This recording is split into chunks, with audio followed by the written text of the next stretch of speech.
إن الحمد لله نحمده ونستعينه ونستغفره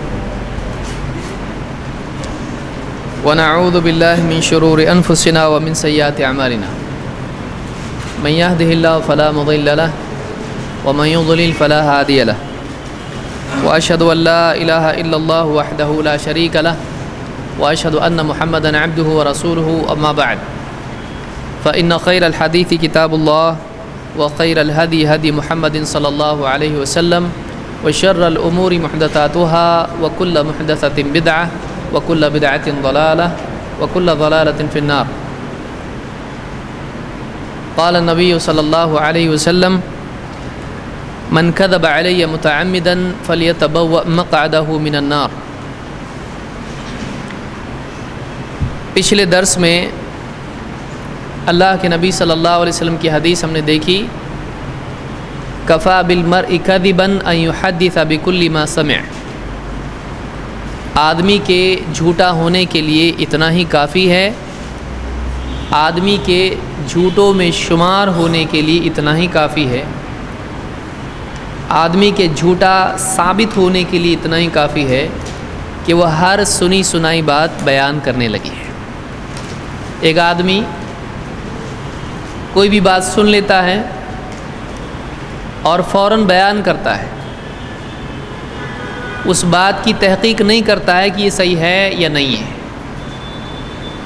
تو ایسا ہوگا کہ کوئی بات صحیح نکل آئے گی لیکن کوئی بات صحیح نہیں ہوگی. جب وہ بات غلط ثابت ہوگی، جھوٹی ثابت ہوگی، تو پہنچانے والے پر تہمت لگے گی کہ یہ جھوٹی باتیں پھیلاتا ہے، لہٰذا یہ بھی جھوٹا ہے. تو ایک آدمی کے لیے یہ ضروری ہے کہ وہ جو انفارمیشن، جو معلومات اس کے پاس آتی ہے، چاہے وہ دین کی بات ہو یا دنیا کی بات ہو، وہ دیکھ لے کہ واقعی یہ بات صحیح ہے کہ نہیں ہے. اس کو آگے پہنچانے سے پہلے اس کو دیکھ لینا چاہیے کہ واقعی یہ چیز صحیح ہے یا نہیں ہے.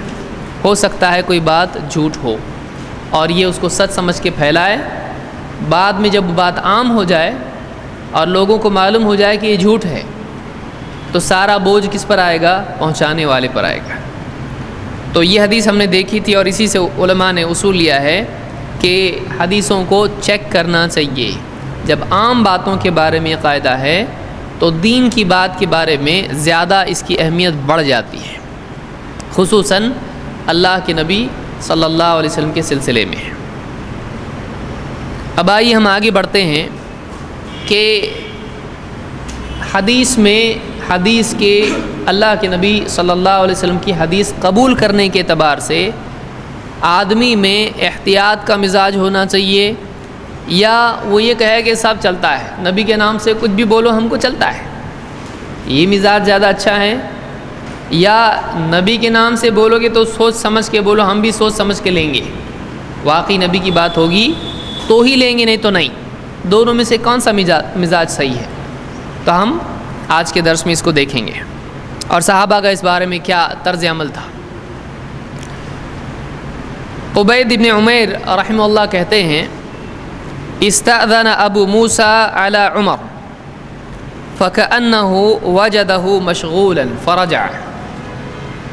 ابو موسیٰ اشعری رضی اللہ تعالیٰ عنہ نے عمر رضی اللہ تعالیٰ عنہ سے اندر آنے کی اجازت مانگی. فکأنہ وجدہ مشغولا، شاید وہ بزی تھے، مشغول تھے. یہ کب کی بات ہے؟ جب عمر رضی اللہ تعالیٰ عنہ مسلمانوں کے خلیفہ تھے. فرجع، تو ابو موسیٰ اشعری واپس لوٹ گئے، رجع لوٹنا. فقال عمر الم اسمع صوت عبد اللہ ابن قیس، ان کے پاس کوئی تھا تو عمر رضی اللہ تعالیٰ عنہ سے کہا کہ کیا یہ آواز جو ہم نے سنی وہ ابو موسیٰ کی نہیں تھی؟ انہی کی تھی نا، جیسے آدمی بیٹھا اٹھے کس کی آواز تھی؟ اسی کی آواز تھی. اچھا یہ ہے کیا؟ تو کیا میں نے ابھی ابو موسیٰ کو نہیں سنا؟ یعنی یہ وہی تھے نا. اذنوا لہ، بلا ان کو. فدعی لہ، تو ان کو بلایا گیا. عبداللہ ابن قیس کون ہے؟ یہ نام ہے کس کا؟ ابو موسیٰ اشعری کا. ابو موسیٰ اشعری ابو موسیٰ کنیت ہے اور عبداللہ ابن قیس ان کا نام ہے. فقال ما حملك على ما صنعت. اب ایک روایت میں ہے کہ جب انہوں نے دیکھا آواز دی اجازت نہیں ملی تو واپس لوٹ گئے. تو عمر نے کہا کہ دیکھو ابھی باہر آئے ہیں بلا لو ان کو. دیکھے باہر جا کے تو کوئی بھی نہیں. تو کہا ایسے کیسے چلے گئے؟ جاؤ ان کو بلا کے لے گیا. فدعی له, ان کو بلا کے لائے. فقال ما حملك على ما صنعت. تو عمر رضی اللہ تعالیٰ نے کہا کہ ما حملك على ما صنعت, جو کچھ تم نے کیا کیوں کیا, یا اس کو ترجمہ ہم کریں گے تو جو کچھ تم نے کیا اس پر کس چیز نے تم کو آمادہ کیا, کیا وجہ ایسا کرنے کی, یعنی آواز دے کر چلے گئے, ایسا کیوں؟ فقال انا كنا نؤمر بهذا. ابو موسیٰ اشعری رضی اللہ تعالیٰ نے کیا جواب دیا؟ ہم کو ایسا ہی حکم ملا ہے, ایسا ہی حکم ہم کو ملا ہے, ہم کو ایسا ہی حکم دیا جاتا تھا. قال فأتنی علی هذا بینہ او لأفعلن بک. Simple, short and sweet. حضرت عمر نے کیا کہا؟ جو تم کہہ رہے ہو اس پر دلیل لاؤ, نہیں تو تمہاری خبر لوں گا. یعنی تم یہ کہہ رہے ہو کہ ہم کو یہ حکم ملا ہے کہ ایسا کرنا چاہیے, دلیل لاؤ, ایویڈنس. آپ دیکھیے حضرت عمر رضی اللہ تعالیٰ عنہ ایک بات کے قبول کرنے کے لیے کیا مانگ رہے ہیں؟ دلیل. اور آج جو بھی دلیل مانگے وہ کیا ہوتا ہے؟ ذلیل. فوراً آدمی عالم صاحب سے عالم صاحب, وہ بھی اتنا غصے سے نہیں کہ خبر لوں گا تمہارے, ایسے بولتا ہے آدمی. عالم صاحب بتاؤ ہم کو, نہیں تو تمہاری خبر لیں, ایسا نہیں.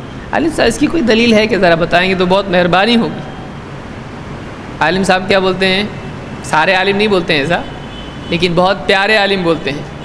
کیا بولتے ہیں؟ باپ کی دلیل ہے. تو آدمی کو ذلیل کرتے ہیں جو آدمی دلیل مانگتا ہے. وہ آدمی بولے گا میرے پاس تو نہیں ہے, تو پھر جاؤ پہلے باپ کی دلیل لاؤ. یہ کوئی طریقہ ہے؟ سلف میں معمول نہیں تھا. اگر کوئی آدمی دلیل مانگتا ہے تو وہ زیادہ علم چاہ رہا ہے, اور زیادہ علم چاہنے والے کو علم نہ دینا قیامت کے دن آگ کی لگام لگائے جانے کا حقدار بننا ہے. حدیث میں کیا ہے؟ من سئل عن علم فکتمہ الجم یوم القیامت بلجام من نار. کہ جس آدمی سے علم کی بات پوچھی جائے اور وہ اس کو چھپا لے, بتائے نہیں, تو قیامت کے دن اس کو آگ کی لگام پہنائی جائے گی. تو دلیل مانگنا سلف کا طریقہ رہا ہے. عمر رضی اللہ تعالیٰ نے کیا کہا؟ جو بول رہے ہو اس پہ دلیل لاؤ ورنہ تمہاری خبر لوں گا. یعنی اگر تم نے بس ایسے ہی بول دیا ہے تو پھر تمہاری خبر نہیں, تمہاری حالت بگاڑ دوں گا. او لأفعلن بک. فانطلق الى مجلس من الانصار. ابو موسیٰ اشعری انصار کی اب یہ ڈھونڈنے نکلے, کوئی تو ملے جو میرے سپورٹ میں بولے کہ میں نے بھی سنا ہوں. یہ ڈھونڈتے انصار کی ایک مجلس پہ پہنچے. لوگ بیٹھے ہوئے تھے, ان سے انہوں نے بیان کیا کہ بھائی تم میں کوئی ہے جس نے یہ حدیث اللہ کے نبی صلی اللہ علیہ وسلم سے سنی ہے کہ 3 بار اجازت مانگے اور اگر اجازت ملے تو ٹھیک ورنہ واپس لوٹ جائے. تو انہوں نے کہا کہ یہ تو سب کو معلوم ہے, اور کہا کہ فقالوا لا يشهد الا اصاغرنا. اس کی گواہی تو وہ دے گا جو ہم میں سب سے چھوٹا ہے. جیسے ایک آدمی کہتا ہے ارے یہ بات, جیسے آدمی پوچھے قل هو اللہ احد کس کو یاد ہے؟ ارے تو بچے کو یاد ہے. جیسے آدمی کہتا ہے بچے, میں کیا پڑھ کے سناؤں, میرا بچہ سنائے گا. تو یہاں یہ کیا کہہ رہے ہیں؟ صحابہ نے کہا, جو انصار بیٹھے ہوئے تھے, اس کی گواہی تو ہمارا بچہ دے گا, ہم میں سے چھوٹا دے گا. یعنی اتنی عام بات ہے کہ لوگوں کو معلوم ہے. فقام ابو سعید الخدری فقال قد كنا نؤمر بهذا. ان میں سے اب ابو موسیٰ اشعری پہلے تھے, دوسرے کون ہو گئے ابھی؟ ابو سعید الخدری. وہ گئے حضرت عمر کے پاس اور کہا قد كنا نؤمر بهذا. انہوں نے کہا ہاں پکی بات ہے، ہم کو حکم دیا جاتا تھا. قد تاکید کے لیے ہوتا ہے، ہاں ایسا ہے قد، تو یقیناً ہم کو اس کا حکم ملا ہے، یعنی اللہ کے نبی صلی اللہ علیہ وسلم نے اس کا حکم دیا ہے. صحابہ جب کہیں کہ ہم کو حکم دیا جاتا تھا تو کون دیتا تھا یہ حکم؟ یعنی معلوم ہے یہ بات کہاں سے آئی؟ اللہ کے نبی صلی اللہ علیہ وسلم سے. تو یہ مرفوع ہے کہ نہیں ہے؟ ہاں اب بولیے کیا رہتا مرفوع؟ ایسا مت بولو آپ لوگ. مرفوع ہے یا موقوف ہے؟ کیا ہے؟ یا مقطوع ہے؟ مقطوع ہے یا موقوف ہے؟ ہاں اچھا، فی حکم المرفوع ہے، یعنی یہ مرفوع ہی کے حکم میں ہے، لیکن اس کو مرفوع بھی کہا جا سکتا ہے، کوئی حرج اس میں نہیں ہے. یہ اس دور کی بات کر رہے ہیں کہ اس دور میں ہم کو ایسا حکم دیا جاتا تھا. کیونکہ دیکھیے، یعنی ایک تو یہ ہے کہ اللہ کے نبی صلی اللہ علیہ وسلم نے فوراً حکم دیا ہو، اس طرح کا ذکر ہو. ایک ہے کہ ہم کو حکم دیا جاتا تھا، تو یہ بھی اسی حکم میں آتا ہے کہ اللہ کے نبی صلی اللہ علیہ وسلم نے ہی یہ حکم دیا ہوگا، کیونکہ صحابہ آپ ہی سے حکم لیتے تھے. فقال عمر، اب جب حضرت عمر کے سامنے دو آدمیوں نے کہا کہ ایسا ہے، تو حضرت عمر نے کیا کہا؟ فقال عمر خفی علی هذا من امر النبی صلی اللہ علیہ وسلم. اللہ کے نبی صلی اللہ علیہ وسلم کی یہ بات مجھ سے خفی علی هذا، مجھ سے چھپی رہ گئی. اور الہانی الصفق بالاسواق، بازار میں تجارت میں آواز لگانے نے مجھ کو اس بات سے، اس حدیث سے، اس علم سے غفلت میں رکھا. بزنس میں پڑ گیا، دیکھو کتنی کام کی بات مجھ کو معلوم نہیں پڑی. اگر وہاں نہیں رہتا تو نبی کے پاس ہوتا، اور یہ بزنس کی وجہ سے میں یہ علم مجھ سے فوت ہو گیا. حالانکہ حضرت عمر رضی اللہ تعالیٰ عنہ کا حال یہ تھا کہ اپنے دنوں میں سے ایک دن خود اللہ کے نبی صلی اللہ علیہ وسلم کی مجلس میں آتے تھے، اور جس دن نہیں آتے تھے پڑوسی کو بولتے تھے تم جانا، سن کے آنا، مجھ کو بتانا. یعنی ایسا نہیں کہ آدمی سوچے چلو حضرت عمر بھی ایسا بزنس کرتے تھے کہ حدیث معلوم نہیں تھی تو ہمارا کیا پرابلم ہے. حضرت عمر کا ایسا معاملہ نہیں ہے. ایک بہت ہی علم کی حرص کرنے والا، اس سے جب ایک بھی بات چھوٹ جاتی ہے اس کو غم ہوتا ہے. تو انہوں نے کہا کہ حالانکہ اتنا اہتمام ہے علم کا، لیکن ایک بات رہ گئی تو مطلب وہ بھی نہیں رہنا چاہیے تھا. اس احساس سے وہ بول رہے ہیں. اور جو آدمی واقعی کوشش کرتا ہے وہ اپنی تھوڑی کوتاہی کو بھی بہت بڑی شمار کرتا ہے. تو انہوں نے کیا کہا؟ دیکھو بازار میں بزنس کرنے کی وجہ سے یہ حدیث مجھ سے رہ گئی. تو آدمی دلیل اس سے نہ لے کہ ایسا بزنس کر سکتے ہیں جس سے حدیثوں کا علم آدمی سے فوت ہو جائے. کون کرتا تھا ایسا؟ حضرت عمر کرتے تھے ایسا. یہ الٹی سوچ ہے. یہ ایسا ہی ہے جیسے اللہ کے نبی صلی اللہ علیہ وسلم اللہ سے استغفار کرتے تھے تو کوئی آپ کو گناہ گار ثابت کرنا شروع کرتے ہیں. سمجھ میں آ رہی بات؟ ایک آدمی بہت ابدیت کے جذبات جب اس کے اندر ہوتے ہیں تو اپنی کوتاہی کا احساس اس کو زیادہ ہوتا ہے. جتنا زیادہ متقی ہوگا اتنا اپنے آپ کو گناہ گار سمجھے گا. تو وہاں سے دلیل نہیں لی جاتی کہ دیکھو یہ برے تھے. حضرت عمر رضی اللہ تعالیٰ نے کیا کہا کہ یہ دیکھو اللہ کے نبی صلی اللہ علیہ وسلم کی بات مجھ سے چھپی رہ گئی، بازار میں تجارت کی وجہ سے مجھ سے یہ ہو گیا، یہ چیز مجھ سے رہ گئی. اس کو امام البخاری نے روایت کیا ہے. اس سے کیا معلوم ہوتا ہے؟ آپ کو اس روایت سے کیا کیا باتیں معلوم ہوتی ہیں؟ دیکھیں گے آپ لوگ سوچتے کہ نہیں سوچتے سن کے. ہاں، کوئی بھی بات اگر واقعی صحیح ہے یا نہیں جاننا ہے تو اس کے لیے کیا کرنا چاہیے؟ خبر لوں گا بولنا چاہیے. صحیح ہے؟ کیا کرنا چاہیے؟ دلیل مانگنا چاہیے. خبر لینے والا لے گا، ہر آدمی خبر لینے والا ہوتا ہے. اگر ایسا بولیں گے تو لوگ ہماری خبر لیں گے، بولیں گے حضرت عمر کا جملہ ہے. تو سنت سمجھ کے حضرت عمر کی اگر کوئی بولے گا کہ دلیل لا اور نہ تمہاری خبر لوں گا، صحیح ہے؟ یہ حضرت عمر خلیفہ ہے مسلمانوں کے، اور وہ خلیفہ نہیں تھے تب بھی ایسے مضبوط تھے اور پبلک مانتی تھی کہ بابا آپ ایسے ہیں. ان سے ڈرتے تھے، ان سے شیطان بھی ڈر کے بھاگتا تھا. تو ہم لوگوں کے لیے وہ جملہ نہیں. ہم لوگ کیا کریں؟ ہم لوگ دلیل مانگیں. کسی بھی چیز کی صحت اگر معلوم کرنا ہے، اوتھینٹسٹی اگر معلوم کرنا ہے تو اس کا طریقہ کیا ہے؟ دلیل لاؤ. اس کی دلیل چاہیے. صحابی نے کیا کیا؟ اپنے لیے ایک اور آدمی ڈھونڈا جو اس بات کی تصدیق کر سکے کہ میں جو بول رہا ہوں واقعی مجھ سے غلطی نہیں ہوئی بولنے میں صحیح بول رہا ہوں. ایسا کوئی اور گواہ ہے کیا؟ تو معلوم ہے ایک کے ساتھ دوسرا اگر ہو جائے تو اس کو کیا ہو جاتا ہے؟ سپورٹ ہو جاتا ہے. پھر اور کیا معلوم ہوا اس سے؟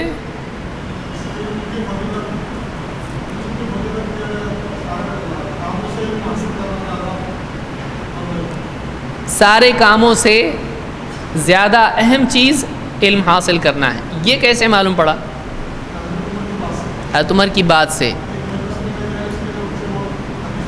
یعنی اس سے معلوم ہوتا ہے کہ ایک آدمی تجارت کی وجہ سے، دیکھیے دو نقصان ہوتے ہیں انسان کے. ارے آج جاتا تو ڈیل ہو جاتی ہے، ارے سیزن میں بزنس کرتا تو بہت کماتا. تو آدمی کو غم ہوتا ہے نا اگر نقصان ہوا تو. وہ انسانی کیا جس کو غم نہ ہو. مال اگر کھوتا ہے تو آدمی کو غم ہوتا ہے. تجار خاص کر کے تاجر کو غم ہوتا ہے. ایک غم یہ ہے، وہ فطری ہے، طبعی ہے. زُیِّنَ لَهُ لِلنَّاسِ حُبُّ الشَّهَوَاتِ، اللہ نے ذکر کیا اس کو. انسانوں کو اللہ نے دنیا کی چیزیں ان کے لیے مزین کی ہیں، اس کی طلب دل میں ہوتی ہے اور یہ بری بھی نہیں ہے. لیکن علم کا فوت ہونا اور مال کا فوت ہونا، صحابہ اگر مال کی وجہ سے علم فوت ہو جائے تو ان کو کیا ہوتا تھا؟ اور وہ کوئی بہت تجارت کرنے والے لوگ تھے، نماز چھوڑ رہے، روزے چھوڑ رہے اور تجارت کر رہے، ایسے لوگ تھے نہیں. وہ تھوڑا بہت وقت نکال کے تجارت میں جاتے تھے، لیکن اس کی وجہ سے بھی اگر کوئی دین کی بات ان سے رہ جائے ان کو کیا ہوتا تھا؟ غم. تو معلوم ہوا کہ علم کا فوت ہونا یہ غم پیدا کرنے والی چیز ہے. کہ آدمی کو ایسا ہونا چاہیے مجھ سے کوئی علم رہ نہ جائے، وہ علم جو میرے لیے ضروری ہے، مفید ہے.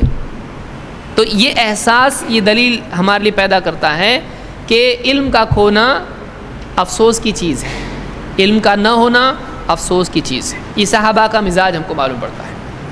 یہاں ایک شبہ پیدا ہوتا ہے، اور ایک چیز کچھ ہے اس میں، کچھ ملا آپ لوگوں کو اور ڈھونڈو.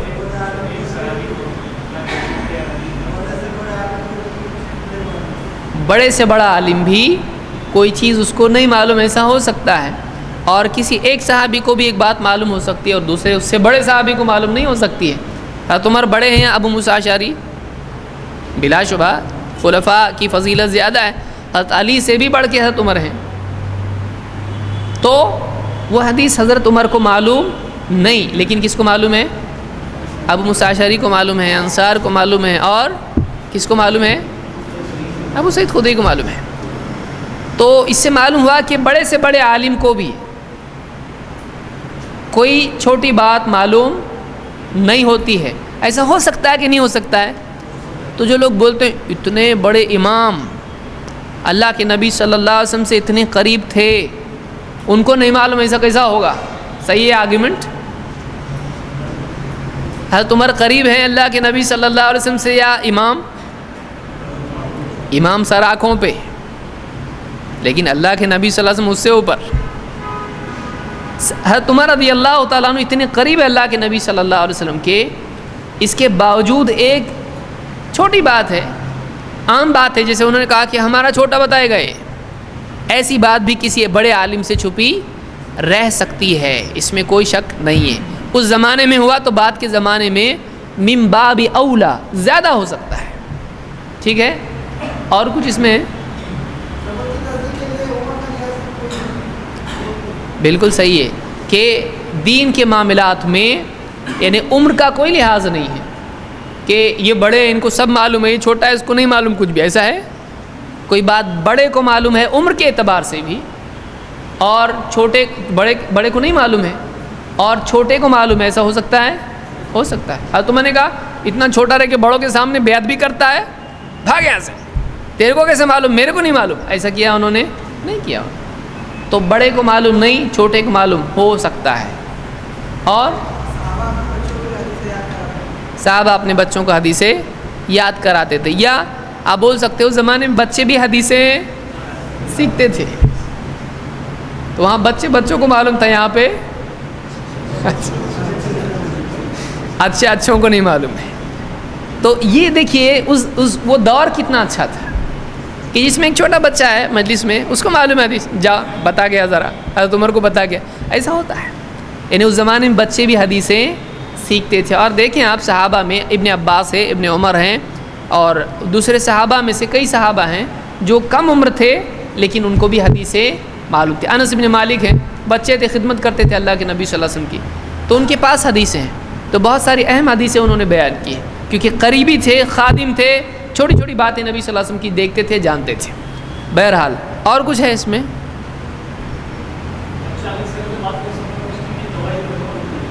بچہ اگر صحیح بات بولے تو اس کی بھی گواہی معتبر ہوتی ہے. یعنی اتنا بچہ چھوٹا نہ ہو کہ وہ تمیز نہ کر سکتا ہو. یعنی بچہ ایکچولی اس کو بچہ نہیں بولیں گے، اگر وہ بالغ ہے لیکن کم عمر ہے، بالغ ہو چکا ہے تو اس کی خبر معتبر ہوتی ہے. اس سے کم بھی اگر تمیز کرتا ہے، صحیح غلط میں تمیز کرتا ہے، جھوٹ سے بچتا ہے، تو اس کی خبر لی جائے گی کہ نہیں.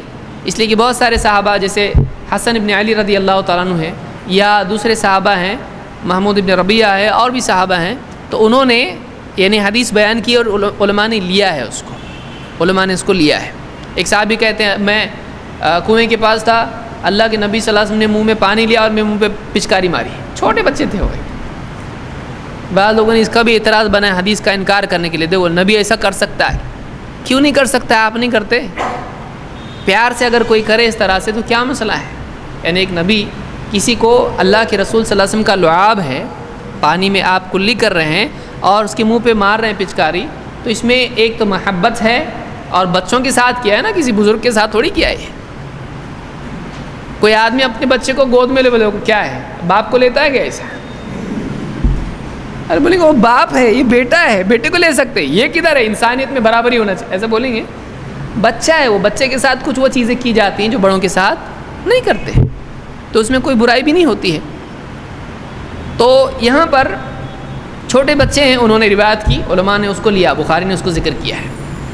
یا اسی طرح سے ابن عباس رضی اللہ عنہ کہتے ہیں اللہ کے نبی صلی اللہ علیہ وسلم مجھ کو ضمنی رسول اللہ صلی اللہ علیہ وسلم، مجھ کو سینے سے لگایا، کھینچا، دبایا، اور کہا کہ اللہم فقہہ فی الدین وعلمہ التأویل، اے اللہ اس کو دین کی گہری سمجھ دے اور اس کو قرآن کی تفسیر کا علم دے.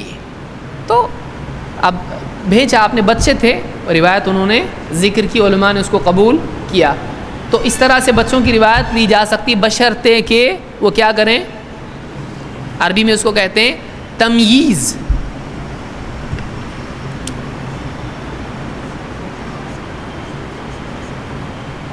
دو یا ہوتے ہیں اس میں عربی میں، ہمارے اردو میں نہیں ہوتے ہیں. تمیز، تمیز سے بیٹھ. تمیز سے بیٹھ کا کیا مطلب ہے؟ تمیز یعنی ہاں ادب سے. تمیز یعنی ادب. تمیز کا مطلب کیا ہے دیکھیں گے. ہاں سمجھداری، امتیاز برتنا. قرآن میں اللہ تعالیٰ فرماتا ہے سورہ یاسین میں،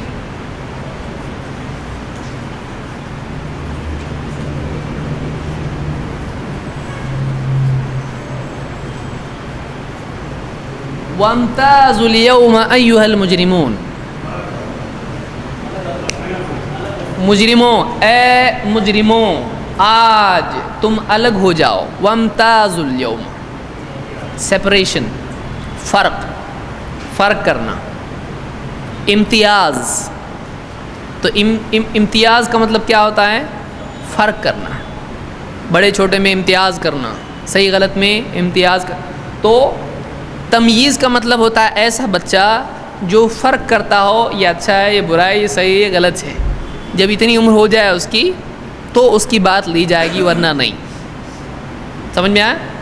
یعنی بچے بعض لوگ بولتے ہیں بچے ہمیشہ صحیح بولتے ہیں، یہ سب سے بڑی غلط بات ہے۔ بچے ہمیشہ سچ بولتے ہیں، ایسا نہیں ہے۔ علماء نے بچوں کی روایت لی ہی نہیں ہے اسی وجہ سے کہ بچے فرق نہیں کرتے ہیں۔ دیکھیے کتنی سینسیبل بات ہے، اور یہ پریکٹیکل بات ہے۔ بچے کو آپ ایسا بولو تو ایسا بولتا ہے، ویسا بولو تو ویسا بولتا ہے، ضروری نہیں ہے۔ بچے کو جھوٹ بولنے کی برائی معلوم نہیں ہے، اس لیے جھوٹ بول دیتا ہے وہ۔ اور آپ اس کو ٹرائی کر کے دیکھو، یہ تو مطلب آپ خود اپنے بارے میں بھی سوچ سکتے ہیں، زیادہ بڑی دلیل کی ضرورت نہیں اس کے لیے۔ بچہ تمیز نہیں کرتا ہے، اسی لیے بچے کے سلسلے میں بہت سارے معاملات میں اس کی بات کو قبول نہیں کیا جاتا ہے، اس لیے کہ اس میں تمیز نہیں ہوتی ہے۔ بہرحال ہم آگے بڑھتے ہیں، اور کچھ ہے کہ اس میں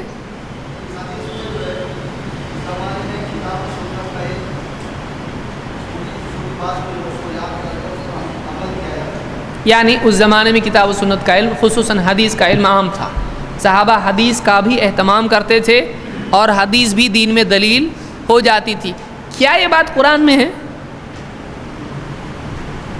کہ 3 بار اگر اجازت نہیں ملے تو واپس چلے جاؤ؟ ہے؟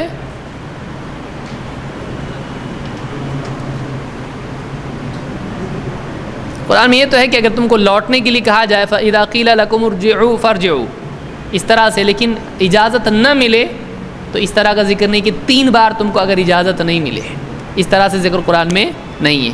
تو معلوم ہوا کہ اگر کوئی بات قرآن میں نہیں ہے اور حدیث میں ہے تب بھی صحابہ اس کو قبول کرتے تھے، ٹھیک ہے۔ اس حدیث پہ کچھ لوگوں نے، منکرین حدیث نے اس سے فائدہ اٹھانے کی کوشش کی ہے۔ کیسا؟ انہوں نے کہا دیکھو صحابی معتبر نہیں ہے، حضرت عمر نے لی ان کی حدیث، ابو موسیٰ اشعری ایک حدیث بیان کر رہے ہیں، حضرت عمر نے لی وہ حدیث، تو معلوم ہوا کہ صحابی دلیل نہیں ہے۔ صحیح ہے، ہم تھوڑا دیکھتے ہیں کہ کیا کیا اس میں ہے۔ بہت سارے لوگ اس سے صحیح چیز سے غلط بھی لے سکتا ہے نا آدمی۔ انگور کا شربت بھی بن سکتا ہے اور شراب بھی بن سکتی ہے، انگور کا قصور نہیں ہے اس میں، جو بنا رہا ہے اس لنگور کا قصور ہے اس میں۔ اچھی چیز سے غلط استعمال بھی کیا جا سکتا ہے۔ دیکھیے آپ کو حق بھی معلوم ہونا چاہیے، باطل بھی معلوم ہونا چاہیے، حق کے ڈیفنس کے لیے بھی معلوم ہونا چاہیے، باطل کا رد بھی معلوم ہونا چاہیے، تب آپ کی گاڑی چلے گی، ورنہ بھولا بھالا حق جانتا ہے نہیں چلے گا دنیا میں۔ کوئی آدمی ایسا نہیں ایسا بولا تو ارے ہاں نا ایسا ہو سکتا ہے، ویسا نہیں، بھولا بھالا بن کے نہیں چلنا چاہیے۔ اس لیے محدثین بہت شارپ لوگ تھے، بہت عقل مند، کوئی ایسا بولے برابر جواب دیتے ہیں اس کا، ایسا ہونا چاہیے۔ سیکنڈ راؤنڈ تک رہنا چاہیے آدمی، فرسٹ راؤنڈ تک نہیں خالی، جب وہ کچھ کرے اس کے بعد جواب دینے آنا چاہیے، واقعی تب جا کے حق غالب آتا ہے۔ تو یہاں تم نے حضرت ابو موسیٰ اشعری کی روایت لی تو وہ معتبر نہیں تھے ان کے نزدیک، اس لیے ابو موسیٰ اشعری کی روایت نہیں لینا چاہیے۔ اگر کوئی بولے تو آپ کیا بولو گے؟ آدھا علم ڈینجر رہتا ہے، صحیح ہے، لیکن ٹھیک ہے آدھا علم ہمارا ایسا، تمہاری حدیث میں سے ہم بتا رہے، تم کیوں نہیں مان رہے اس کو؟ کیا حضرت عمر نے ابو موسیٰ اشعری کی روایت لی یا نہیں لی؟ اکیلے کی لی؟ اکیلے کی لیے نہیں، کوئی آدمی اس سے بولتا ہے۔ اب کچھ لوگ یہ بولتے ہیں اس سے کہ خبر واحد دلیل نہیں ہے، یعنی اگر فرد روایت ہو، ایک راوی روایت کرے غریب روایت، دلیل نہیں ہے، ایک اور 2 بولیں تو دلیل ہے، تو لیں گے اس کو بات کو۔ روایت بتا رہی نا آپ کو، حضرت عمر کا طریقہ علیکم بسنتی و سنت الخلفاء الراشدین، کہاں گئے آپ کی حدیث؟ 2 آدمی چاہیے دلیل دینے کے لیے، ایک آدمی بولے گا تو اس کی حدیث نہیں لیں گے، صرف ابو ہریرہ بولے تو نہیں لیں گے، صرف ابو بکر صدیق بولے تو نہیں لیں گے، ابو موسیٰ اشعری اکیلے بولے تو نہیں لیں گے۔ آپ بھی بول رہے ہیں ہاں نا بات تو صحیح لگ رہی ہے۔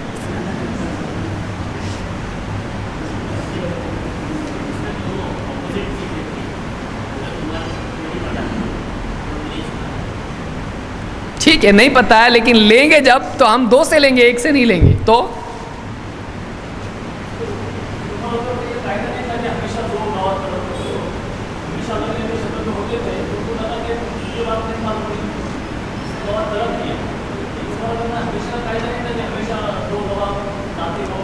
بالکل صحیح ہے، کیونکہ حضرت عمر رضی اللہ تعالیٰ عنہ نے ایسی روایتیں بھی قبول کی ہیں جو ایک صحابی نے بیان کی۔ ان کی خلافت کے دور میں کئی ایسے مسئلے آئے، آپ ابن تیمیہ رحمۃ اللہ علیہ کی کتاب دیکھ سکتے ہیں، اس میں چاروں اماموں کے بارے میں جو انہوں نے لکھی کتاب، اس میں انہوں نے کئی روایتیں ذکر کی ہیں کہ خلفاء کا عام طریقہ تھا ایک آدمی بھی اگر کوئی بات بولتا تھا تو اس کو قبول کر لیتے تھے۔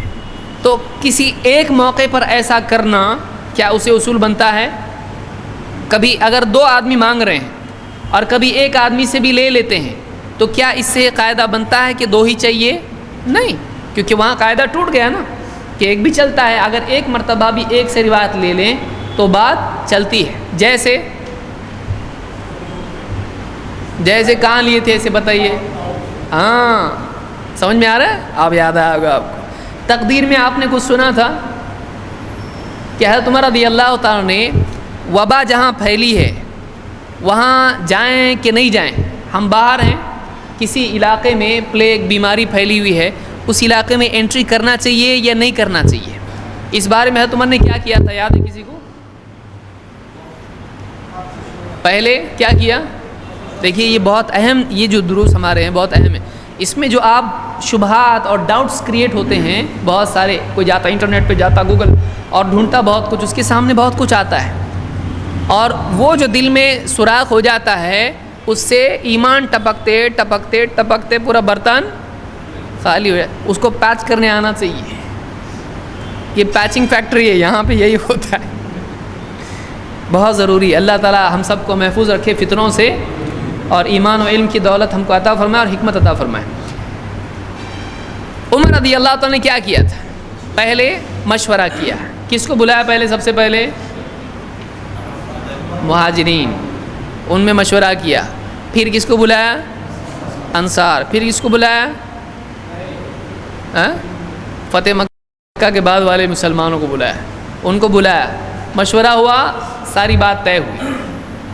جو بھی طے ہوا وہ یہاں اہم نہیں ہے۔ بعد میں کون ملا ان کو؟ عبد الرحمن ابن عوف رضی اللہ تعالیٰ عنہ۔ انہوں نے بتایا کہ میرے پاس اس بارے میں علم ہے، وہ یہ کہ اللہ کے نبی صلی اللہ علیہ وسلم نے فرمایا کہ جہاں وبا پھیلی ہو اگر تم وہاں مطلب باہر ہو تو اندر داخل مت ہو، اور اگر اندر ہو تو فرار وہاں سے مت ہو۔ کتنے آدمی نے حدیث بیان کی تھی؟ تم نے لی اس کو؟ معلوم ان کے نزدیک ایک آدمی کی روایت لینا، یہ میں اس لیے کہہ رہا ہوں کہ ایسا لوگوں نے دلیل لی ہے، ثابت کرنے کی کوشش کی ہے، تو یہ رد اس کا آپ کے سامنے، وہ بھی صحیح ہے میری روایت، یہ بھی کہاں ہے؟ بخاری میں روایت سے۔ سمجھ میں آیا؟ حضرت عمر نے پھر کیوں نہیں لیا یہاں پہ؟ ایسا یہاں کیوں کیا؟ اطمینان نہیں ہوا؟ ان کے دل میں اطمینان ہے کہ نہیں؟ ہم جا کے دیکھیں، یعنی دیکھیے کوئی سمپل کویشچنس ہیں۔ ہاں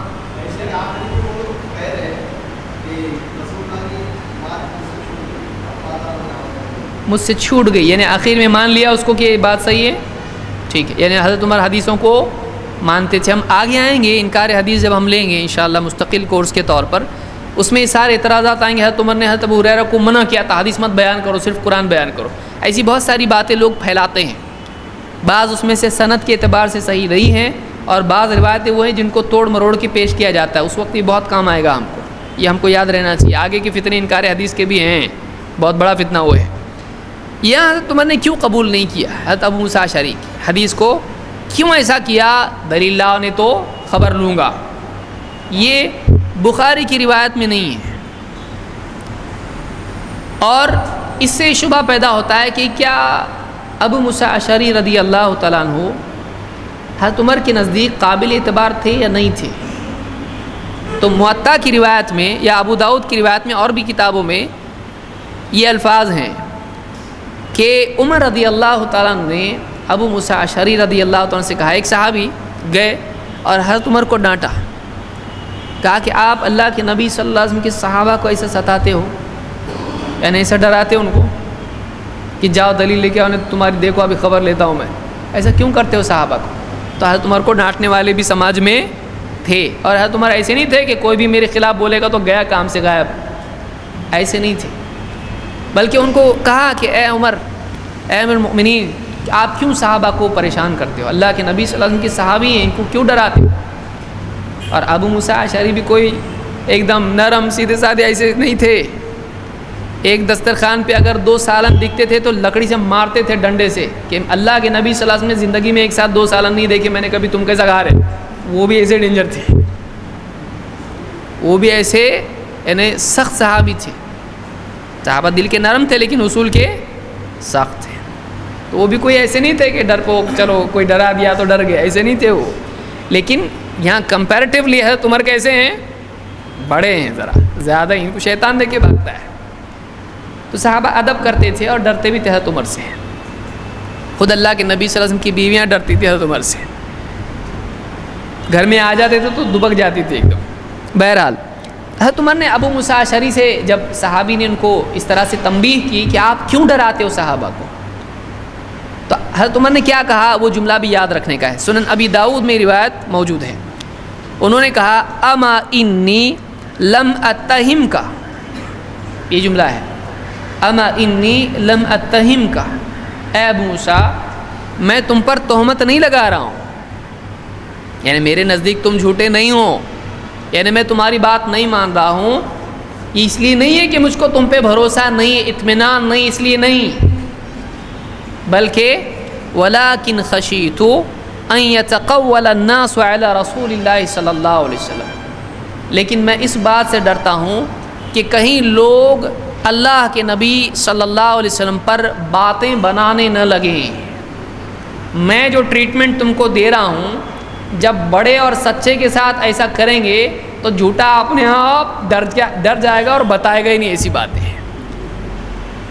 دیکھیے حضرت عمر کیا کہہ رہے ہیں، میں تم کو جھوٹا نہیں بولتا ہوں، تم سچے ہو میرے سامنے، میں تمہاری بات مانتا ہوں، تم پر اعتماد ہے مجھ کو، لیکن مجھے ڈر ہے کہ اگر ایسا نہیں کیا جائے گا، اگر دلیل لاؤ جلدی بتاؤ کون ہے تمہارا گواہ، کہاں سے سنا تم نے اس کو، اور کوئی ہے کہ نہیں ہے، اگر ایسا نہیں کریں گے تو جھوٹ بولنے والے کیا کرنا شروع کر دیں گے، اللہ کے نبی صلی اللہ علیہ وسلم پر جھوٹ بولنا شروع کریں گے. تو تمہارے ساتھ جو میں اتنا چھان رہا ہوں تو اپنے آپ جھوٹ بولنے والے ڈر کے بتائیں گے نہیں، کیونکہ ہمارے ساتھ بھی ایسا ہوگا اور پکڑے جائیں گے ہم. یہ سچے ہیں، ان کے پاس دلیل ہوگی، لیکن جھوٹے آدمی کے پاس ہوگی، اس کے پاس نہیں ہوگی. اس کو سچا گواہ ملے گا؟ کوئی نہیں ملے گا. تو سچے کو اگر اس طرح سے کرتے ہیں، جھوٹا اپنے آپ ڈر کے بیٹھ جائے گا. تو انہوں نے کیا کہا، اما انی لم اتہم کا، میں تم پر جھوٹ کی تہمت نہیں لگاتا ہوں، میرے نزدیک تم غیر اعتبار کے ناقابل اعتبار نہیں ہو، بلکہ مجھ کو ڈر اس بات کا ہے کہ کہیں اللہ کے نبی صلی اللہ علیہ وسلم پر باتیں بنانے والے جھوٹ نہ بولنے لگیں. اس سے ایک بات یہ معلوم ہوئی کہ صحابہ ہی کے دور سے حدیث کی تحقیق کا مزاج شروع ہو چکا تھا. سمجھ میں آ رہا ہے کہ بات نبی کی لینے کے بارے میں احتیاط یہ کہاں سے ہو گیا تھا شروع؟ صحابہ کی. تو کوئی آدمی یہ کہے کہ 200 سال کے بعد یہ ہوا تو یہ کیا ہے، صحیح ہے؟ صحابہ ہی نے اس بات کی بنیاد ڈالی تھی کہ اللہ کے رسول صلی اللہ علیہ وسلم کی بات قبول کرتے وقت میں بولنے والے کو دیکھنا چاہیے اور بہت شان کے احتیاط کے ساتھ میں بات لینا چاہیے. تو اسماء اور رجال یا حدیث کی تحقیق اور راویوں کی تفتیش، اس کا مزاج کہاں سے شروع ہو چکا تھا، بلکہ پریکٹیکلی اس زمانے سے اس کی بنیاد رکھی گئی تھی. تو یہ ہم کو سنن ابی داؤد کی روایت سے بات ہم کو ملتی ہے. تو حضرت عمر کے نزدیک ابو موسیٰ اعتبار کے لائق تھے یا نہیں تھے؟ تھے. اور ایسا پوری کرنے کی وجہ کیا تھی کہ جھوٹ بولنے والے ڈر جائیں کہ اپنی بھی ایسا حساب ہونے والا ہے، اگر کچھ بتائے تو ہم کو بھی اس طرح سے چھانا جائے گا اور ہم نہیں چھن پائیں گے تو مصیبت ہو جائے گی. تو بہرحال یہ حضرت عمر سے ہم کو ملتا ہے. اسے بات ملتی ہے کہ بڑے آدمی کے سامنے اگر چھوٹا کوئی بات ایسی بیان کرتا ہے جو اس کو نہیں معلوم تو اس کو کیا کر لینا چاہیے، اس کو قبول کر لینا چاہیے. اپنے عہدے، اپنے لیول، اپنی عمر کی وجہ سے حق بات کو رد کرنا صحیح نہیں ہے. بہرحال آگے بڑھتے ہیں. تو یہ سمجھ میں آیا اس میں کتنی باتیں تھیں. ہم مستقل ایک کورس کریں گے فقہ الحدیث میں انشاءاللہ. جس میں ہم دیکھیں گے ایک حدیث ہے، اس میں لوگ بولیں گے کہ اس میں ایک سے زیادہ بات نہیں نکلتی، اس میں ہم دیکھیں گے علماء نے ایک سے کتنی زیادہ باتیں اس میں نکالی ہیں انشاءاللہ۔ مجاہد رحمۃ اللہ علیہ فرماتے ہیں جاء بشیر العدوی الى ابن عباس فجعل يحدث ويقول قال رسول اللہ صلی اللہ علیہ وسلم قال رسول اللہ صلی اللہ علیہ وسلم۔ بشیر العدوی ابن عباس کے پاس آئے اور کہنے لگے، حدیث بیان کرنے لگے اور کہنے لگے قال رسول اللہ صلی اللہ علیہ وسلم، اللہ کے رسول صلی اللہ علیہ وسلم نے یوں فرمایا، اللہ کے رسول صلی اللہ علیہ وسلم نے یوں فرمایا، کہنا شروع کیا۔ فجعل ابن عباس لا يأذن لحدیثه، ابن عباس رضی اللہ تعالیٰ عنہ ان کی حدیث کی طرف دھیان بھی نہیں دینے لگے، نہیں سن رہے ہیں، ولا ينظر الیہ، اور دیکھا تک نہیں کہ کیا بول رہے ہیں۔ فقال اے ابن عباس، کیا کہا؟ اے ابن عباس ما لی لا اراک تسمع لحدیثی، کیا بات ہے میں دیکھتا ہوں کہ تم میری حدیث سنتے ہی نہیں، یعنی میری حدیث پر دھیان بھی نہیں دے رہے۔ احدثک عن رسول اللہ صلی اللہ علیہ وسلم ولا تسمع، میں آپ سے اللہ کے رسول صلی اللہ علیہ وسلم کی حدیث بیان کر رہا ہوں اور آپ نہیں سنتے۔ فقال ابن عباس انا كنا مرة اذا سمعنا رجلا يقول قال رسول اللہ صلی اللہ علیہ وسلم ابتدرته ابصارنا واصغینا الیہ بآذاننا، ایک دور تھا، مرتن ایک زمانہ تھا، ایک وقت تھا کہ جب کوئی آدمی اس کو ہم کہتے سنتے کہ اللہ کے رسول صلی اللہ علیہ وسلم نے یوں فرمایا، جب ایسا کوئی کہتا ابتدرته ابصارنا، فوراً ہماری نگاہیں اس کی طرف متوجہ ہو جاتی، واصغینا الیہ بآذاننا، اور ہمارے کان ہم اس کی طرف دھرتے، جیسے کسی کو سنتے اللہ کے رسول صلی اللہ علیہ وسلم نے یوں فرمایا، فوراً ہم دیکھتے کون ہے، کون بتا رہا ہے نبی کی بات سے، اور کان ہماری ساری باتوں سے ہٹ کے اس کی بات کی طرف چلے جاتے۔ ایک دور تھا ایسا، ایک زمانہ تھا ایسا۔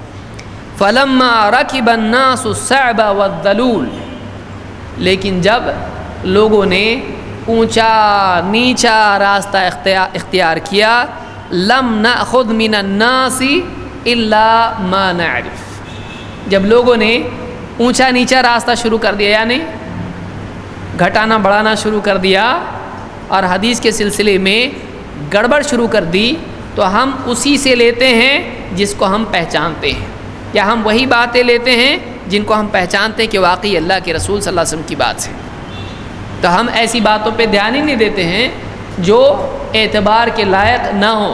کیوں؟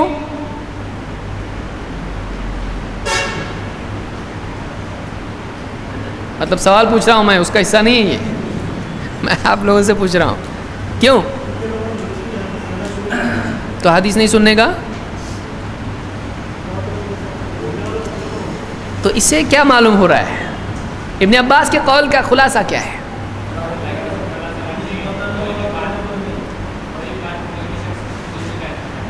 اللہ کے رسول صلی اللہ علیہ وسلم کی کوئی بھی بات کوئی بھی شخص کچھ بھی کہہ سکتا ہے، اور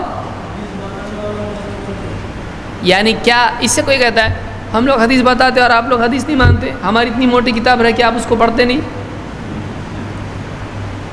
اتنی بڑی بڑی حدیثیں اس میں ہیں آپ نہیں پڑھتے اس کو، تو اتنی اچھی کتاب ہے، اتنی موٹی کتاب ہے، فل کتاب ہے ایک دم، اس کو آپ نہیں پڑھتے، تو یہ بھی تو حدیث ہے، یہ بھی تو نبی کے نام سے بیان کی جا رہی ہے۔ تو صحابہ کے دور میں حدیث وہ ایک آدمی بتا رہا ہے قال رسول، وہ دھیان دے رہے ہیں اس طرف، بعض لوگ کیسا بولتے ہیں بھائی اللہ کے دین کی بات ہو رہی ہے آپ جا رہے ہو اٹھ کے، ایسا صحیح ہے کیا یہ؟ تو واقعی ایسی مجلس اگر ہو جس میں احتیاط کے ساتھ سچی باتیں اللہ اور اس کے رسول کی بیان ہوتی ہوں اور بدعت خرافات اور کچھ ٹیڑھا پن اس میں نہ ہو، تب تو یہ بات بولی جا سکتی کہ مت جاؤ، وہ بھی واجب نہیں ہے، کیونکہ کوئی آدمی کسی حاجت سے جا سکتا ہے تو اس کی اپنی کوئی ضرورت ہو سکتی ہے، لیکن کیا ایسی مجلسوں پر یہ لاگو ہوتا ہے جہاں پر احتیاط نہیں ہوتا ہے؟ تو کیا ایسی بات کوئی آدمی نہ سنے تو گناہگار ہوگا؟ کوئی مجلس ہے جس میں لوگ اب بد احتیاطی کے ساتھ بات کرتے ہیں اور اللہ کے نبی صلی اللہ علیہ وسلم کی ایسی بھی حدیثیں بیان کرتے ہیں جو قابل اعتبار نہیں ہے، اور وہ قال رسول اللہ صلی اللہ علیہ وسلم، تو کیا یہ واجب ہے کہ آدمی سنے؟ نہیں، ضروری نہیں ہے۔ کیوں؟ اس لیے کہ وہ جھوٹ بھی ہوتا ہے، صحیح بھی ہوتا ہے، غلط بھی ہوتا ہے، اس میں خطا بھی ہوتی ہے، صحیح بھی ہوتا ہے، ضعیف بھی ہوتا ہے، تو ایسی مجالس میں بیٹھنا لازم نہیں ہے۔ تو ابن عباس نے کہا، انہوں نے کہا کہ میں حدیث بیان کروں، آپ سنتے نہیں، دھیان بھی نہیں دے رہے میری طرف۔ تو انہوں نے کہا کہ ایک زمانہ تھا ایسا، یہ کون سے زمانے میں بول رہے ہیں؟ ایک زمانہ تھا، کس کا زمانہ ہے یہ؟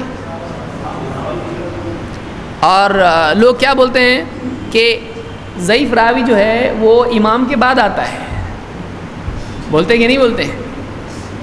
ضعیف راوی امام سے پہلے ہوتا ہے، اور صحابہ کے دور میں ہو سکتا ہے، اور امام کے دور میں بیچ میں اچانک غائب ہو گئے وہ سب، ایسا ہے؟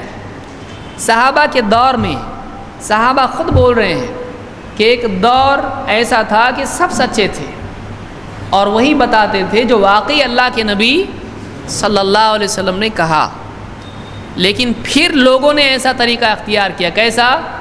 صعب و ذلول، کہ نیچا اونچا راستہ اختیار کیا، صعب اونچا، ذلول نیچے، یعنی اضافہ کرنے لگ گئے اور گھٹانے لگے، یا ٹیڑھا راستہ اختیار کیا، اونچ نیچ شروع ہو گیا، بولتے نا اونچ نیچ ہونا شروع ہو گیا۔ تو جب لوگوں نے ایسا کرنا شروع کیا تو یہ کون سے دور میں کیا؟ معلومات تبھی سے حدیث میں جھوٹ بولنا، حدیث میں کمی زیادتی کرنا کب سے شروع ہو چکا تھا؟ لیکن کون کرتا تھا؟ صحابہ؟ صحابہ نہیں کرتے تھے اسے۔ اگر صحابہ کرتے تو صحابی خود کہتے ہیں کہ اس زمانے سے ہی تھا یہ، لیکن صحابی کیا بول رہے ہیں؟ پہلے ہم لوگ سنتے تھے، یعنی تب عام طور سے کون تھے؟ صحابہ تھے، لیکن بعد میں بہت سارے لوگ آنے لگے اور وہ صحابی نہیں تھے۔ تو صحابہ کے دور میں کون لوگ ہوتے ہیں؟ تو سارے تابعی معتبر ہوتے ہیں؟ وہ تابعی نہیں ہوتا ہے جو معتبر نہیں ہو۔ والذین اتبعوہم باحسان، معلوم ہوا کہ جس کو ٹیکنیکلی سمجھ لیجئے دور کے اعتبار سے صرف تابعی معلوم ہے نا آپ لوگوں کو، کہ پھر سے بتاؤں، 2 درس ہمارے اس کی نظر ہوئے ہیں۔ تابعی وہ جس نے صحابہ کو پایا لیکن ان کی اتباع کی بہتر طور پر، اس کو تابعی کہتے ہیں۔ اور زمانی اعتبار سے بھی بعض اوقات کہ تابعین کے دور میں تابعین میں شمار ہوتا ہے، لیکن واقعی تابعی وہ ہے نہیں ہے، جیسے حجاج ابن یوسف ہے اور بھی لوگ ہیں۔ تو صحابہ ہی کے دور سے تابعین ٹیکنیکلی جس کو آپ بولیں زمانی تابعی، ان کے دور ہی میں حدیثوں میں اضافے اور کمی شروع ہو چکی تھی، کیونکہ ابھی تابعی آئے ہیں کیا؟ صحابہ کے دور میں کون ہوں گے؟ تابعی ہوں گے، تو وہیں سے شروع ہو چکا تھا۔ تو یہ کہنا کہ فلاں تابعین کے دور کے ہیں یعنی تابعی ہیں تو معتبر ہے، کیا یہ کافی بات ہے؟ یہ بات ہی معتبر نہیں ہے، کیونکہ صحابہ کے دور میں ایسے لوگ تھے جو حدیث گھڑتے تھے۔ جابر جعفی مثال کے طور پر امام ابو حنیفہ سے اوپر کا راوی ہے، اس دور کا راوی ہے، بالکل امام ابو حنیفہ کے دور کا۔ امام ابو حنیفہ خود کہتے ہیں اس سے زیادہ جھوٹا آدمی میں نے نہیں دیکھا۔ جابر جعفی وہ تابعین کے دور کا آدمی ہے، تو کیا اس سے حدیث لیں گے؟ نہیں لیں گے۔ تو ایسے کئی راوی ہیں، ہم آگے آئیں گے اس پر بھی، جنہوں نے صحابہ سے روایت بیان کی لیکن وہ سچے نہیں ہیں، یا وہ روایت کے اعتبار سے بہت غلطیاں کرتے ہیں۔ تو اسی لیے ابن عباس کہتے ہیں کہ پہلے ہم ایسا کرتے تھے، لیکن بعد میں جب لوگوں نے اونچا نیچا طریقہ اختیار کیا تو کہتے لم نأخذ من الناس الا ما نعرف، جس کو ہم پہچان لیتے ہیں، جانچ پرکھ لیتے ہیں کہ ہاں یہ اللہ کے نبی صلی اللہ علیہ وسلم کی بات ہے، تو وہی بات ہم لیتے ہیں۔ یعنی جس کو ہم تحقیق کے بعد پہچان لیتے ہیں کہ یہ نبی کی بات ہے، اس کو ہم لیتے ہیں۔ تو معلوم ہوا کہ کیا ہر بات لینا چاہیے؟ کون سی بات لینا چاہیے؟ جس کو ہم پہچان لیں۔ کیسے؟ اب کچھ پہچاننے والے کیسے ہیں؟ تھوڑا ذرا استخارہ کرتا ہوں میں، ایسا پہچان سکتے ہیں؟ یا کسی نے کہا کہ میرے خواب میں آیا یہ حدیث بہت صحیح ہے، سارے محدثین نے اس کو ضعیف کہا ہے لیکن یہ حدیث میرے خواب میں اللہ کے نبی نے آ کے کہا صحیح ہے صحیح ہے صحیح ہے۔ صحیح ہے؟ خواب میں اگر کسی کے کوئی آ کے کہے امام بخاری یہ میری کتاب میں نہیں ہے، یہ بہت ضعیف بولتے ہیں لوگ لیکن یہ صحیح ہے، اگر امام بخاری خواب میں آ کے بولے تو صحیح ہے؟ بہت سارے لوگ ہیں ایسے، میں فرضی طور پر نہیں کہہ رہا ہوں۔ صوفیہ کی بیماریوں میں سے ایک بیماری یہ بھی ہے کہ وہ کشف، الہام اور خواب کی بنیاد پر حدیثوں کو صحیح مانتے ہیں، کہتے ہیں اگر سے سند اس کی ضعیف ہے لیکن میرے خواب میں اللہ کے نبی صلی اللہ علیہ وسلم آئے اور کہا یہ حدیث صحیح ہے۔ ایسا اگر کرتے تو امام بخاری کو اور محدثین کو اتنے سفر کرنے کی ضرورت، دن بھر سوئے رہتے، خواب میں آتے رہو بولتے رہو۔ تو یہ طریقہ اسلام میں ہے؟ یہ طریقہ اسلام میں نہیں ہے۔ تو تحقیق کے بعد الا ما نعرف، جس کو ہم پہچان لیں کہ تحقیق کریں، جیسے حضرت عمر نے تحقیق کی، تو تحقیق کر کے جب پہچان لیں کہ واقعی اللہ کے نبی صلی اللہ علیہ وسلم کی بات ہے قاعدے سے، تحقیق کے بعد تو اسی کو ہم قبول کرتے ہیں۔ معلوم ہوا کہ اسماء الرجال کا علم اور حدیثوں کی تحقیق کا علم یہ بات کے دور کی پیداوار نہیں۔ بہت سارے لوگ کیا بولتے ہیں، یہ تھا کہ پہلے صحیح حدیث، ضعیف حدیث، معتبر، غیر معتبر حدیث چیکنگ وغیرہ اتنا سب اسماء الرجال پہلے نہیں تھا، یہ بعد میں آیا، تو یہ ثابت نہیں ہے۔ تو جب اس کو مانتے ہو تو تقلید کو بھی مانو، ایک امام کے پیچھے چلو۔ تو بہت ساری چیزیں اس طرح سے ثابت کرتے ہیں کہ یہ کہاں سے لائے تم لوگ صحیح ضعیف، تو ہم کو اس کی بنیاد کہاں سے مل رہی ہے؟ اور وہ لوگ جو منکرین حدیث ہیں وہ کہتے ہیں کہ حدیث کے بارے میں لکھی نہیں گئی تھی، چیکنگ نہیں ہوتی تھی، بعد کے دور میں محدثین نے اس کو لکھا اور چیک کیا، یہ بات بھی صحیح نہیں ہے، اس کی اصل بنیاد صحابہ ہی کے دور سے پڑ گئی تھی۔ تو امام مسلم نے اس کو اپنے مقدمے میں ذکر کیا ہے۔ تو دو واقعے ہم نے دیکھے، کون کون سے؟ حضرت عمر کا واقعہ اور دوسرا ابن عباس کا واقعہ ہے۔ ان دو واقعات سے کیا بنیادی بات ثابت کرنا چاہ رہے ہیں ہم؟ ہاں، گھر میں گئے تو اجازت لے کے جانا چاہیے۔ واقعی ثابت کیا ہونا ہے اس سے؟ اسماء اور رجال، یعنی حدیث کی تحقیق کا مزاج صحابہ ہی سے ہے، اسی زمانے سے لوگ حدیث چیک کرنا شروع کر دیے تھے، آتھینٹسٹی حدیث کی دیکھ کر اس کو لینا اسی زمانے سے شروع ہو چکا تھا، یہ نیا نہیں ہے، اس لیے آج بھی ہم کو وہی کرنا چاہیے۔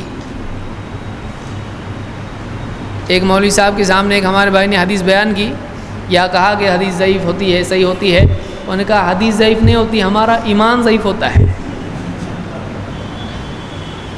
ہمارا ایمان اگر مضبوط ہو تو کوئی حدیث ہم کو ضعیف نہیں لگے گی۔ اچھا ایسا بھی ہے کیا؟ آئیے دیکھتے ہیں حدیث بیان کرنے میں، جہاں صحابہ میں حدیث کے لینے میں احتیاط تھا، وہیں حدیث کے بیان کرنے میں بھی ان میں احتیاط تھا۔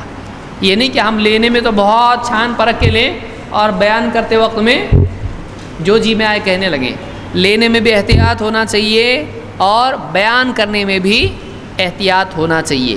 صحابہ میں اس تعلق سے کیا مزاج پایا جاتا تھا دیکھتے ہیں۔ انس بن مالک رضی اللہ تعالیٰ عنہ، یہ کون صحابی ہیں؟ ان کی خاص بات کیا ہے؟ اللہ کے رسول صلی اللہ علیہ وسلم کے بچپن سے ساتھ میں رہے ہیں، تو کس کے بچپن سے؟ یعنی بچپن سے اللہ کے نبی صلی اللہ علیہ وسلم کے ساتھ رہے ہیں، یعنی کتنے سال تک؟ 9 سال کیا کیا ہے؟ خدمت کی ہے۔ 9 سال اللہ کے نبی صلی اللہ علیہ وسلم کی خدمت کی ہے۔ واقعی 9 سال خدمت کی تو کتنی باتیں معلوم ہوں گی، کیونکہ جو جتنا قریب ہوتا ہے اس کو اتنی باتیں اور اتنی گھر کی باتیں معلوم ہوتی ہیں۔ محمد ابن سیرین رحمہ اللہ فرماتے ہیں، محمد ابن سیرین کون ہیں؟ کبار تابعین میں سے، بڑے تابعی ہیں۔ کہتے ہیں کہ کان انس ابن مالک، انس ابن مالک اذا حدث عن رسول اللہ صلی اللہ علیہ وسلم حدیثا ففرغ منه قال او كما قال رسول اللہ صلی اللہ علیہ وسلم. ابن ماجہ نے اس کو روایت کیا اور صحیح روایت ہے. کہتے ہیں کہ انس ابن مالک رضی اللہ تعالیٰ عنہ جب کوئی حدیث بیان کرتے اور بیان کر دیتے، فارغ ہو جاتے بیان کر کے، تو کہتے او کما قال رسول اللہ صلی اللہ علیہ وسلم، ایسا ہی کچھ اللہ کے رسول صلی اللہ علیہ وسلم نے کہا تھا. یعنی میں جو کہا ایگزیکٹلی ویسا نہیں، بلکہ اسی کے قریب قریب ایسا ہی کچھ آپ نے کہا تھا. کیوں کہتے تھے ایسا؟ احتیاط. یعنی کیا احتیاط؟ احتیاط کیا؟ بتانے میں غلطی نہ ہو. تو بتا تو دیا ہے، یعنی وہ یہ بتانا چاہتے تھے سننے والے کو کہ دیکھو میں جو بتایا ہوں ایگزیکٹلی ورڈ بائی ورڈ ایسا مت سمجھو. یعنی سامنے والا میری بات کو بعینی ہی رسول کی بات ایک دم ورڈ ٹو ورڈ نہ لے، بلکہ احتیاط کی وجہ سے کیا کہتے تھے، ہو سکتا ہے مجھ سے بولنے میں لفظ ادھر ادھر ہو گیا ہو، اس لیے ایسا ہی کچھ اللہ کے رسول صلی اللہ علیہ وسلم نے کہا تھا. تو اس سے کیا مزاج معلوم ہوتا ہے؟ کیئرفل رہتے تھے. یعنی حدیث کے بیان کرنے میں ایک آدمی کو بہت احتیاط کرنا چاہیے. اور اس سے بات معلوم ہوتی ہے کہ بتانے والا سامنے والے کو اگر اس کو خود لگتا ہے کہ مجھ سے کچھ ہو سکتا ہے اس میں بتانے میں لفظ آگے پیچھے ہو گیا ہو، تو بولنے والا سامنے والے کو دھوکے میں نہ رکھے. اس سے معلوم ہوتا ہے بتانے والے کو وضاحت کر دے، بھائی ایسا ایسا مجھ کو لگتا ہے کہ ایسے ہی کچھ قریب الفاظ تھے. تو ان لوگوں کا کیا حال ہوگا جو ضعیف حدیث بتاتے ہیں لیکن یہ بتاتے نہیں کہ یہ ضعیف ہے. سمجھ میں؟ کیا یہ ضعیف حدیث بیان کر رہے تھے؟ انہوں نے خود سنا ہے، لیکن اس پہ بھی تھوڑا سا ایسا نہ ہو جائے کہ لفظ ادھر کا ادھر ہو جائے. تو احتیاط کی وجہ سے سامنے والے کو بتا رہے ہیں بھائی میری ذمہ داری تم کو بتا دینا کہ ایسے ہی کچھ بتایا تھا. تو اس سے کتنی بڑی ذمہ داری ہوتی ہے کہ اگر کوئی آدمی اس کے پاس ضعیف حدیث ہے، وہ بتا رہا ہے کسی کو، اور اردو میں تو پوری حدیث بتا رہا ہے اور کہہ رہا قال الدارقطنی ضعیف الاسناد، بولے کیا بولے؟ ہاں عربی میں ہو، تمہارے کام کا نہیں ہے یہ. کیا صحیح ہے؟ یہ غلط بات ہے. ہم نے اس سے پہلے بھی دیکھا تھا یہ خیانت ہے کہ اگر ایک آدمی غیر معتبر بات کسی کو بتاتا ہے اور یہ نہیں بتاتا ہے کہ یہ غیر معتبر ہے، تو یہ دھوکے باز ہے، یہ دھوکہ دے رہا ہے. یعنی آپ ایک نقلی دوائی کسی کو دے رہے ہیں، آپ ایک غلط یعنی زہریلا کھانا کسی کو دے رہے ہیں، آپ ملاوٹی چیز کسی کو دے رہے ہیں اور آپ بول رہے ہیں کھاؤ کا بہت اچھا ہے یہ، تو یہ دھوکہ نہیں ہے؟ تو یہ دنیا کی چیز میں ہو سکتا ہے، دین میں کتنا بڑا دھوکہ ہوگا. اس لیے بہت احتیاط کرنا چاہیے. اور آج اہل حدیث پہ سب سے زیادہ لوگ کیوں چڑھتے؟ ارے کیا تم لوگ ضعیف صحیح ضعیف صحیح ضعیف صحیح لو نا، سب دے رہے نبی کی بات ہے لو نا، کیا ہمارا ایمان بڑھتا ہے؟ لوگ صحیح ہوتے تو کیوں نہیں بیان کرتے اس کو؟ کر سکتے ہیں. صحابہ کا طریقہ تھا، لیتے بھی احتیاط سے تھے اور دیتے بھی احتیاط سے تھے. تو اسے معلوم ہوا کہ بتانے میں انس بن مالک بہت احتیاط سے بیان کرتے تھے. اور آگے آئیے عبداللہ ابن مسعود رضی اللہ تعالیٰ عنہ. یہ کون صحابی ہیں؟ یہ وہ صحابی ہیں جو اللہ کے نبی صلی اللہ علیہ وسلم کے ابتدائی دور سے آپ کے ساتھ رہے ہیں. یہاں تک کہ بعض صحابہ کہتے ہیں کہ اتنا آتے جاتے تھے گھر میں کہ ہم گھر کا ممبر سمجھتے تھے، ان کو بعد میں معلوم پڑا ہے گھر کے نہیں ہیں. یعنی اللہ کے نبی صلی اللہ علیہ وسلم کے گھر میں آنا جانا ان کا اتنا زیادہ تھا کہ ہم یہ سمجھتے تھے یہ تو گھر کے آدمی ہیں، بعد میں معلوم پڑا فیملی ممبر نہیں ہے. اور ان کا کوئی قبیلہ مکہ میں نہیں تھا، یہ اکیلے تھے. تو سپورٹ جو ہے کسی نہ کسی قبیلے کا ہوتا ہے آدمی کو، تو پبلک تھوڑا ڈرتی اس کو تکلیف دینے میں. ان کا کوئی نہیں تھا، ان کا کوئی نہیں تھا. تو یہ اکیلے تھے اور دبلے پتلے تھے ایک دم. ایک مرتبہ پیڑ پہ چڑھے مسواک توڑنے کے لیے، تو ظاہر بات ہے ان کے تہبند وغیرہ بہت اونچے پہنتے تھے صحابہ، اور ویسے بھی کہاں ان کے پاس کپڑے تھے ڈھنگ کے پہننے کے لیے. تو جب پیڑ پہ چڑھے تو نیچے سے صحابہ نے دیکھا تو ان کی پنڈلیاں دکھنے لگی، چھوٹی چھوٹی پنڈلیاں، ایک دم دبلے پتلے. ہنسنے لگے لوگ، دیکھو اس کے پاؤں کتنے دبلے ہیں ایک دم. اللہ کے نبی صلی اللہ علیہ وسلم نے کہا تم ان کی پنڈلیاں دیکھ کے ہنستے ہو، اللہ کی قسم قیامت کے دن ترازو میں ان کی پنڈلیاں اللہ کے نزدیک احد پہاڑ سے زیادہ بھاری ہے، یعنی ان کا وزن اللہ کے نزدیک احد پہاڑ سے زیادہ ہے۔ اللہ کے عرب میں، مکہ میں یا مدینہ میں اگر بتانا ہے تو آج جیسا ہم کیا بولتے ہیں، ہمالیہ کے اتنا بھی مال لایا تو نہیں لیتا میں تیرا، تو ہم کیا کرتے ہیں، کوئی بڑی چیز دیتے ہیں، بڑی چیز بیان کرتے ہیں۔ پہاڑ کو بیان کیا جاتا ہے زیادہ بتانے کے لیے، پہاڑ جتنا ڈھیر بھی یہ پہاڑ بتایا جاتا ہے، وہ پہاڑ ہے ایک دم۔ تو وزن بتانے کے اعتبار سے مدینہ میں عام طور سے احد کے برابر اس طرح سے کہا جائے نا، بہت زیادہ، اتنا زیادہ، تو اللہ کے نزدیک اتنا وزن ہے ان کا۔ تو یہ اور بہت سارے فضائل ان کے انشاءاللہ کسی مستقل درس میں اس کو دیکھیں گے۔ تو ابن مسعود رضی اللہ تعالیٰ عنہ یہ پہلے 6 کے قریب لوگوں میں سے مسلمان ہوئے ہیں، ایک دم پہلے لوگوں میں سے ہی ہے۔ عمرو ابن میمون رحمہ اللہ فرماتے ہیں، ما اخطأنی ابن مسعود عشیۃ خمیس الا اتیتہ فیہ، کہ جمعرات کے دن ہمیشہ میں ابن مسعود رضی اللہ تعالیٰ عنہ کے پاس ملنے آتا، کبھی چوکتا نہیں، کبھی میں چوکا نہیں۔ اس سے معلوم ہوتا ہے دینی مجالس، علماء کی صحبت، آدمی کو اس کی کیا کرنا چاہیے، پابندی کرنا چاہیے۔ کبھی درس میں آئے کبھی نہیں آئے، چلو آج ویسا کچھ کام نہیں ہے تو چلو بیکار لوگوں کے ساتھ جا کے بیٹھتے ہیں درس میں، ایسا نہیں ہونا چاہیے۔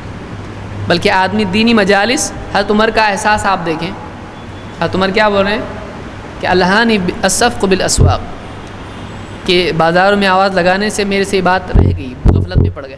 صحابہ اس کو افسوس مانتے تھے، اور سلف میں بات انہیں معمول تھی، دینی مجالس میں پابندی سے جانا چاہیے۔ تو کہتے ہیں کہ جمعرات کی شام کو ابن مسعود سے ملنا یا ان کی مجلس میں جانا، ان سے ملاقات مجھ سے کبھی چوکتا نہیں تھا۔ ابن مسعود رضی اللہ تعالیٰ عنہ جمعرات کو درس دیتے تھے، اس سے معلوم ہوا کہ ہفتے میں درس، بخاری وغیرہ میں ہے، ہفتے میں درس کے لیے کوئی دن مقرر کر سکتے ہیں، یہ بدعت نہیں ہے۔ اب کوئی آدمی بولے گا جمعرات ہی ہے، بھائی جس کی جیسی سہولت ہے ویسا کر سکتے ہیں، جمعرات کی کوئی فضیلت نہیں، اگر ہوتی تو خود اللہ کے نبی صلی اللہ علیہ وسلم بھی ایسا کرتے، کوئی ڈے ایسا نہیں کہ سارے صحابہ جمعرات کو کرتے ہیں، کوئی دن اگر سہولت کا ہے تو کر سکتے ہیں۔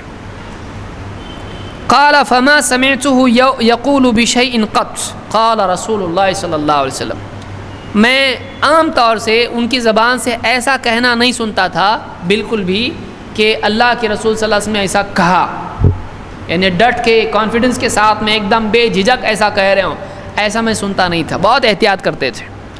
فلما كانت ذات عشیۃ، ایک شام ایسا ہوا، قال رسول اللہ صلی اللہ علیہ وسلم، ان کی زبان سے نکل گیا اللہ کے رسول صلی اللہ علیہ وسلم نے یوں فرمایا، ایک دم پکا جملہ ایسا نکلا۔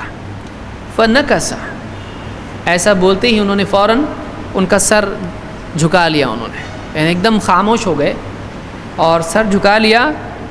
قال فنظرت الیہ فهو قائم، کہتے میں نے دیکھا ان کی طرف کہ کھڑے ہیں، محللتن ازرار قمیصہ، اور قمیص کے جو گریبان ہیں، اس کے بٹن وغیرہ جو بھی ہیں، جو بھی اس میں لگاتے تھے بند کرنے کے لیے، وہ کھلا ہوا ہے اسی حال میں۔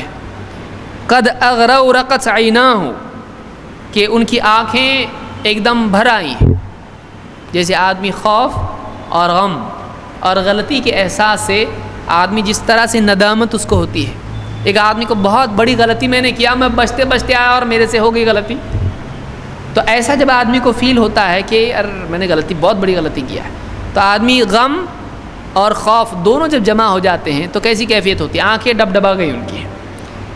اغرقت عیناہ وانتفخت اوداجہ، اور رگیں پھول گئیں ایک دم۔ آدمی جب گھبرا جاتا ہے، دل کی دھڑکن کنٹرول سے باہر ہو جاتی ہے، اور جب سانس آدمی کا پھولنے لگتا ہے تو وہ جو کیفیت ہوتی ہے ان پر طاری ہو گئی، گھبراہٹ۔ قال، فوراً کہا، او دون ذلک او فوق ذلک او قریبا من ذلک او شبیہا بذلک، فوراً کہنے لگے کہ اللہ کے رسول صلی اللہ علیہ وسلم نے فرمایا، لیکن کہا کہ نہیں، آپ صلی اللہ علیہ وسلم نے اس سے کچھ کم کہا تھا، یا اس سے کچھ زیادہ کہا تھا، یا اس سے کچھ قریب کہا تھا، یا اسی طرح سے کچھ کہا تھا۔ گھبرا کے ایک دم کہا کہ دیکھو ایگزیکٹلی ایسا نہیں ہے، ایگزیکٹلی ایسا نہیں ہے، بلکہ اس سے کچھ کم یا اس سے کچھ زیادہ یا اسی کے قریب یا اسی کی طرح کچھ کہا تھا۔ اتنا احتیاط صحابہ کرتے تھے حدیث بیان کرنے میں۔ اور آج آدمی کیا ہے، اللہ بھی تو ویسا بولتا نا، اللہ کے بارے میں آدمی بولتا ہے، اسلام میں بھی ایسا بھی تو ہے نا، اللہ کے رسول نے ایسا بھی تو بولے نا، دین بھی کرو دنیا بھی کرو، بولتے ہیں نا بہت سارے لوگ۔ تو اپنی طرف سے ایک آدمی نبی صلی اللہ علیہ وسلم پر جھوٹ باندھے، اس کی کیا برائی ہے؟ اگر آدمی کو احساس نہ ہو تو پھر ایک جھوٹ کیا اور 1,00,000 جھوٹ کیا، ایک ہی بات سے۔ لیکن اگر آدمی واقعی احساس رکھتا ہو تو اس آدمی کو بیان کرنے میں بہت وہ آدمی احتیاط کرے گا۔ تو یہ احتیاط صحابہ میں تھا، یہ ابن ماجہ کی روایت سے۔ تو حدیث کے اعتبار سے یہ باتیں ہم کو صحابہ سے ملتی ہیں کہ صحابہ حدیث لینے میں بھی اور دینے میں بھی احتیاط کرتے تھے۔ تو یہ کچھ باتیں تھیں، انشاءاللہ اگلے درس میں ہم مزید اس سے آگے دیکھیں گے کہ حدیث کی سند دیکھنا ضروری ہے یا نہیں، اور حدیث اگر ہم چیک نہیں کرتے ہیں تو کیا کیا ماننا پڑے گا۔ اللہ تعالی ہم کو دین کا علم پختگی کے ساتھ حاصل کرنے کی توفیق عطا فرمائیں۔ اقول قولی ھذا واستغفر اللہ لی ولکم۔